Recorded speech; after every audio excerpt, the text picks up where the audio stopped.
구독과 좋아요는 사랑입니다.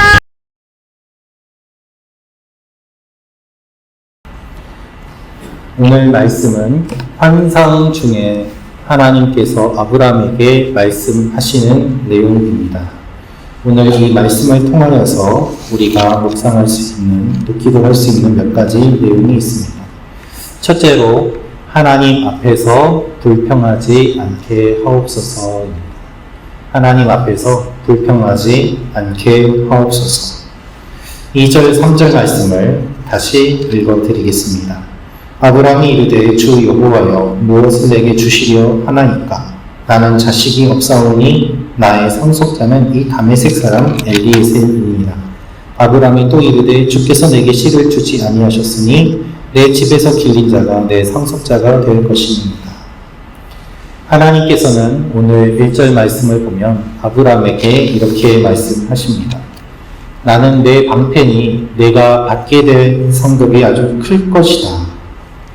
그런데 아브라함의 반응은 무엇입니까? 하나님, 무엇을 주시겠습니까?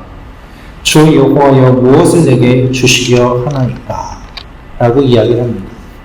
특별히 그는 나는 자식이 없습니다. 라고 2번이나 이야기하고 있습니다.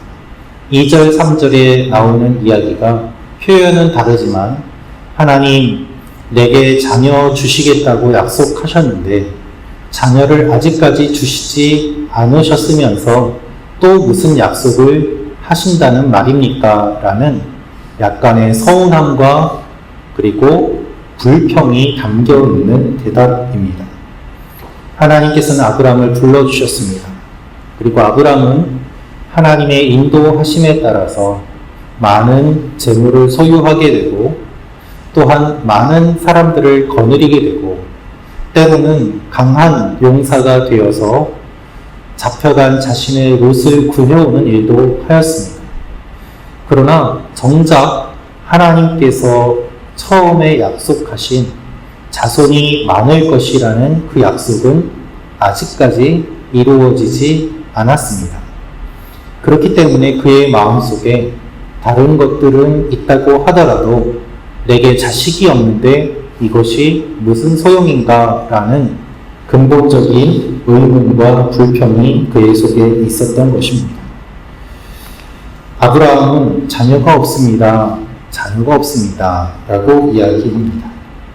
처음에 하나님께서 저를 불러주실 때 자녀가 많을 것이라고 하시지 않았습니까?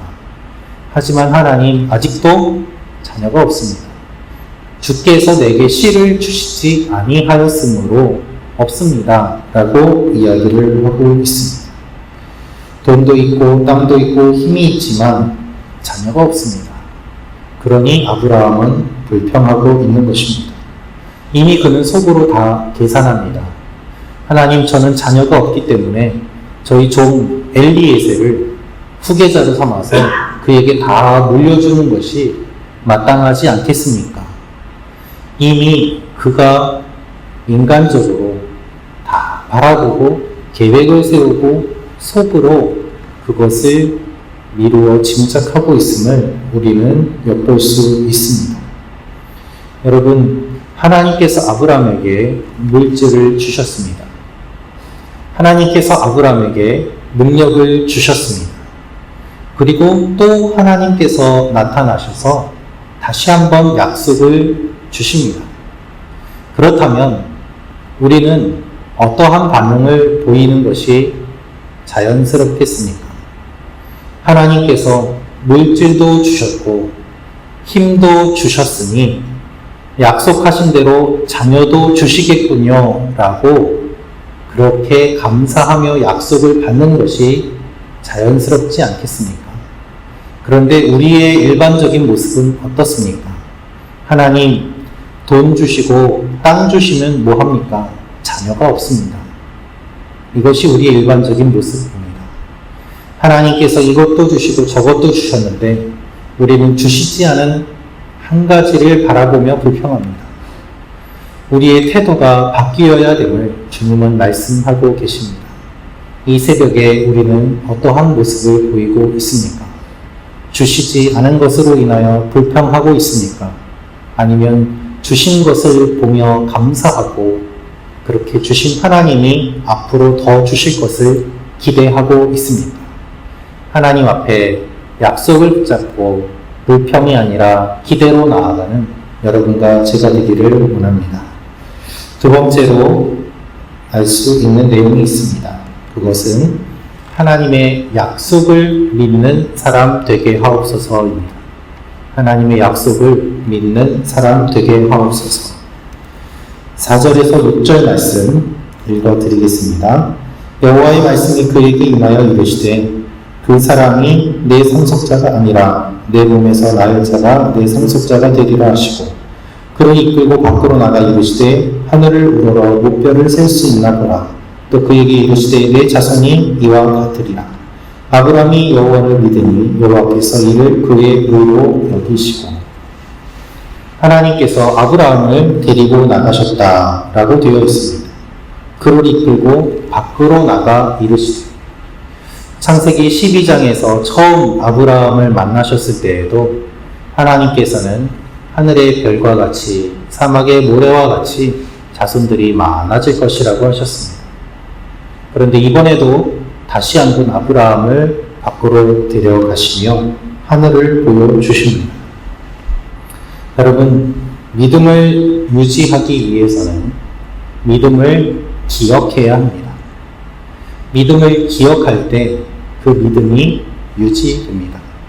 하나님께서는 이것을 위해서 아브라함에게 하늘의 별 그리고 땅의 모래와 같다고 이야기를 구체적으로 해주셨습니다.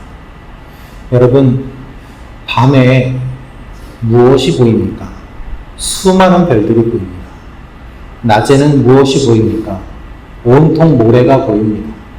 그렇기 때문에 하나님께서 주신 약속을 곰곰이 살펴보면 하나님께서는 낮이나 밤이나 그의 눈이 닿는 곳마다 하나님의 약속을 떠올릴 수 있는 그와 같은 상징을 보여주신 것입니다.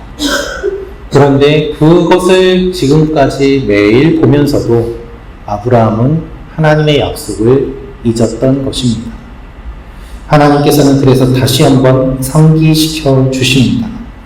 그것을 보고 아브라함이 하나님을 다시 믿게 됩니다. 여러분, 아브라함이 어떻게 의롭다고 여겨지게 되었습니까? 믿음으로 의롭다고 여겨지게 되었습니다. 하박국 2장 4절과 로마서 1장 17절이 기록되기 전에 이미 아브라함부터 아브라함이 하나님을 믿으니 하나님이 그를 의롭게 여기셨다라고 말씀하고 있는 것입니다. 여러분, 우리가 어떻게 해야 믿음을 유지할 수 있습니까? 우리는 날마다 예수 그리스도의 십자가를 기억하고 붙잡아야 합니다. 하늘을 바라보며 하늘을 만드신 하나님을 바라보고 땅을 바라보며 이 세상을 창조하신 하나님을 기억하는 것. 우리의 믿음이 약해지지 않도록 말씀을 미간과 문설주에 붙이고 손목에 매며 항상 눈에 보이는 곳에 약속을 떠올릴 수 있도록 그렇게 해놓는 것. 그래서 약속을 기억하는 것.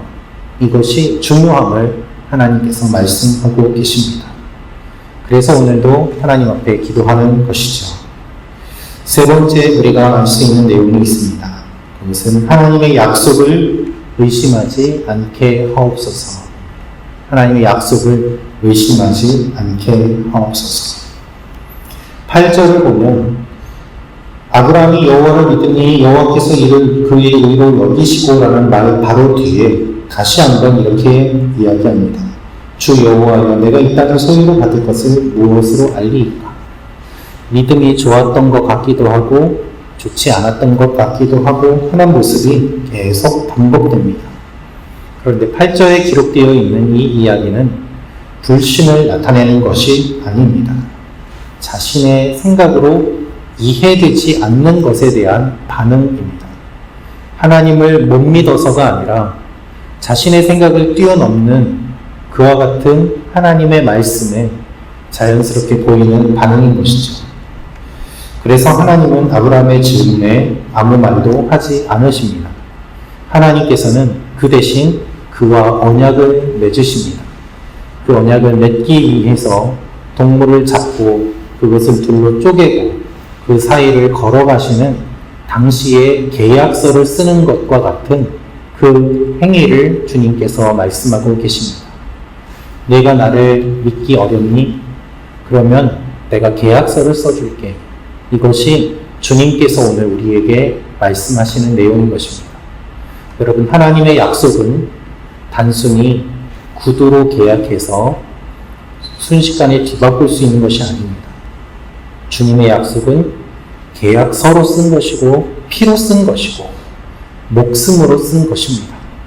예수님께서 우리를 사랑하시는 그 사랑, 십자가에 설리신 그 보혈은 우리의 상황과 우리의 생각과 관계없이 변하지 않는 하나님의 약속입니다. 오늘도 하나님 여러분을 사랑하십니다. 이 변함없는 주님의 사랑을 기억하고 하나님 앞에 믿음으로 나아가는 여러분과 제가 되기를 원합니다. 기도하겠습니다.